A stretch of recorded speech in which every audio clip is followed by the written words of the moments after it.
उन्होंने तो पूरा बिहार को ठग लिया। तो ठगो बिहार तो वो उनका परिवार है, लालू परिवार है ठगो बिहार।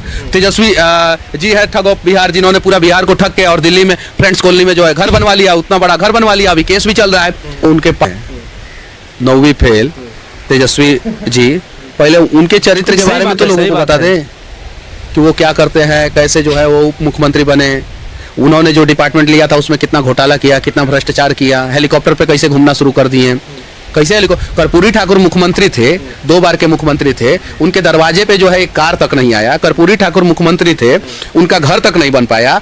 और कर्पूरी ठाकुर जो है लालू जी के जो लालू जी का बैकग्राउंड था कमोबेश वैसा ही बैकग्राउंड था कर्पूरी ठाकुर का शुरुआती के दिनों में। मुख्यमंत्री के गद्दी से हटे तो भी कर्पूरी ठाकुर का वैसा ही background. Lalu ji veterinary college के चपरासी क्वार्टर में रहते थे, लालू जी बताया है ये बात। और वेटनरी कॉलेज के चपरासी क्वार्टर में रहने वाला लालू परिवार जो है आज सिंगापुर में रह रहा है, आज दिल्ली के फ्रेंड्स कॉलोनी में रह रहा है। तेजस्वी जी हेलीकॉप्टर में मछली खा रहे हैं, हवाई जहाज में लालू जी का पोती का बर्थडे मन रहा है, जरा सोचिए। और ये लोग बात करते हैं और इनके कार्यकर्ता बात करते हैं, मेरे ऊपर उंगली उठाते। पहले आप अपने सरदार के तो ऊपर उंगली उठा ले कि इस चारा घोटाला में क्यों जेल गए थे, आखिर चारा घोटाला में क्या किए थे, कौन सा महायज्ञ किए थे, क्या कोई हवन किए थे क्या? नहीं ना। तो लालू जी को चारा घोटाला में जेल जाना पड़ा।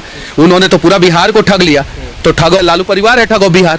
तेजस्वी जी है ठगो बिहार, जिन्होंने पूरा बिहार को ठग के और दिल्ली में फ्रेंड्स कॉलोनी में जो है घर बनवा लिया, उतना बड़ा घर बनवा लिया, अभी केस भी चल। बस मनीष कश्यप बस। जैसा कि मनीष कश्यप जिस प्रकार से लालू यादव के परिवार के पूरे तरह से पोल खोल रहे हैं, ये सब देखने के बाद पता चलता है कि कहीं नहीं तो कहीं तेजस्वी यादव के बारे में अब मनीष कश्यप भली बात बहुत अच्छे से जानते हैं और दिन रात मनीष कश्यप के पीछे लगे हुए हैं। जिस प्रकार से तेजस्वी यादव एक समय था कि मनीष कश्यप के पीछे लगे थे, उसी प्रकार से अब मनीष कश्यप दिन रात होकर तेजस्वी यादव के पीछे लगे हुए हैं और कहीं नहीं तो कहीं उनके खूबियाँ और करतूत के बारे में पूरा पता करके और उनके काला चिट्ठा खोल रहे हैं। खोलेंगे भला क्यों नहीं, क्योंकि बेकसूर में जो मनीष कश्यप 9 महीना जेल काट के आए हैं, उसी खींच को सधारने के लिए उन्होंने चालू किए हैं कि किसी न किसी को पोल खोलना है। उसी प्रकार से तेजस्वी यादव को पोल आज खोल रहे हैं, जिस प्रकार से वो 9 महीना साजा काटे हैं। लेकिन मनीष कश्यप जी, आप जो कहें हैं वहाँ तक तो सही मान लिया जाएगा, लेकिन आप तेजस्वी यादव के कुछ समय पहले भी कहे थे कि नौगा फेल, तो आप जेल जाकर काटे थे। और आप आकर बार बार बोल रहे हैं कि नौगा फेल, तो कहीं नहीं तो कहीं ये गलत है कि किसी को आप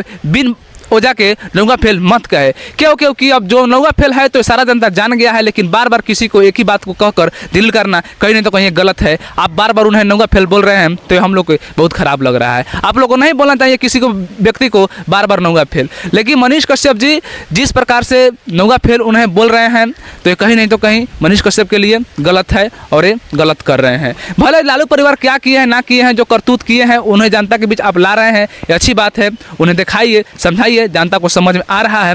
लेकिन जिस प्रकार से आप बोल रहे हैं कि नौगा फेल, तो ये गलत है। अगर आप नौगा फेल बोल रहे हैं और फिर तेजस्वी यादव कहीं माथा सटका तो आपको कहीं जेल डलवा देंगे, तो फिर क्या करेंगे? ओहो, मनीष कश्यप अब तो डरने वाले में से नहीं है। क्यों नहीं है? क्योंकि बीजेपी पार्टी ज्वाइन कर लिए हैं, इसी भर पे हैं कि अब मेरे को कोई कुछ नहीं कर सकता है, मैं जो चाहूँगा वही कर सकता हूँ। तो सही बात है कि मनीष कश्यप जी जिस प्रकार से उन्हें पारित कर रहे हैं तो एक लेखा से माना जाए तो गलत है, क्योंकि बार बार किसी को नौगा फेल नहीं करना चाहिए। अगर नौगा फेल है तो सारा जनता जान रहा है, बार बार किसी को एक बात को कहकर जलील नहीं करना चाहिए। लेकिन मनीष कश्यप के बात से कितने लोग सहमत हैं, अपना कमेंट बॉक्स में बताएं।